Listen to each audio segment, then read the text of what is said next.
From this video, you will get tips to pass the 156 to 536 CCES R81.20 exam to become a Harmony Endpoint specialist. Introduction to Harmony Endpoint. Who should take the 156 to 536 exam?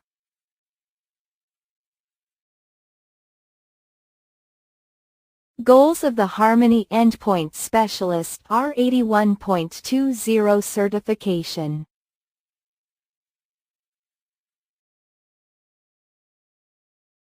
Benefits of becoming a Harmony Endpoint Specialist.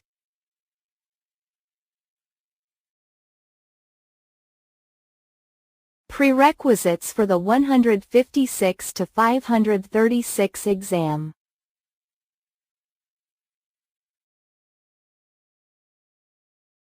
Key topics covered in the 156 to 536 exam.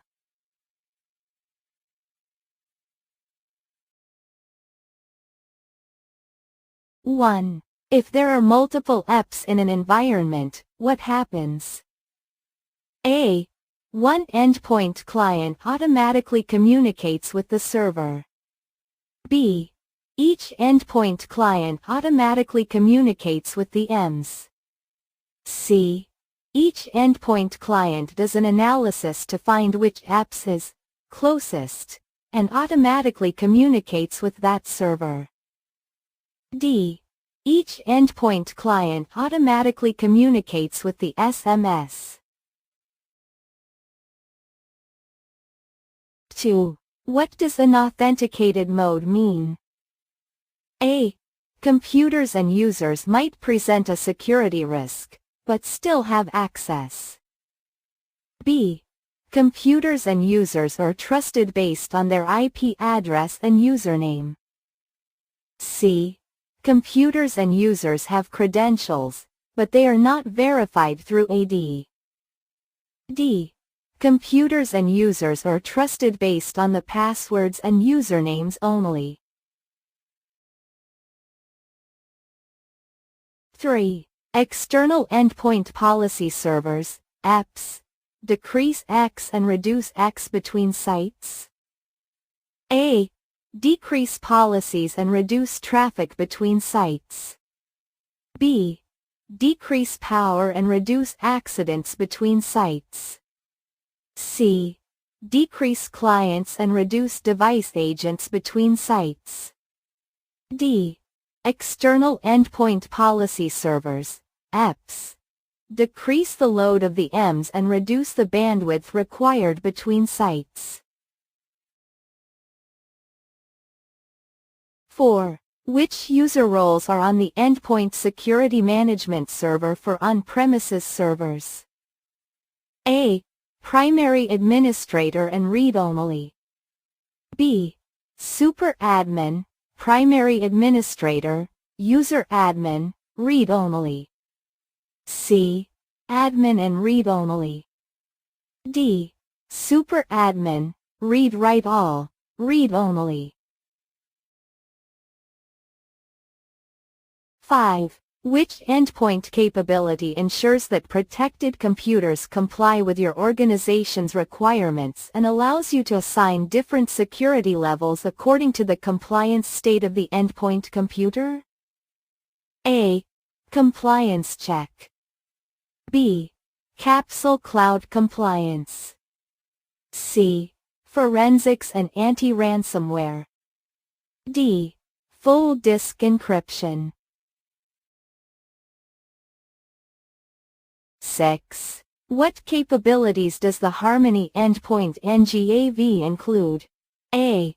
Anti-ransomware, anti-exploit and behavioral guard. B. Anti-IPS, anti-firewall and anti-guard. C. Zero phishing, anti-bot and antivirus. D. Threat extraction, threat emulation and zero phishing. 7. With which release of endpoint client is the anti-malware engine based on Sophos instead to Kaspersky? A. Endpoint client release E86.26 and higher for cloud deployments. B. Endpoint client release E84.40 and higher for all deployments. C. Endpoint client release E83.20 and higher for cloud deployments. D. Endpoint client release E81.20 and higher for on-premises deployments. 8. What does FDE software combine to authorize accessibility to data on desktop computers and laptops? A. Host logon authentication and encryption. B. OS boot protection with pre-boot authentication and encryption. C. OS boot protection and post-boot authentication. D. Decryption. 9. What does port protection protect, and why? A. Activity on the ports of a client computer to help prevent data leakage. B. Activity on the ports of a client computer to review logs. C. Activity on the ports of a client computer to help unauthorized user access. D. Activity on the ports of a client computer to monitor devices. 10. Which of the following is true about the functions of Harmony Endpoint components? A. Smart Endpoint connects to the Checkpoint Security Management Server, SMS. B. Smart Endpoint Console connects to and manages the Endpoint Management Server, EMS. C. Smart Console connects to and manages the Endpoint Management Server, EMS. D. Web Management Console for Endpoint connects to the Checkpoint Security Management Server, SMS. Subscribe and like past question.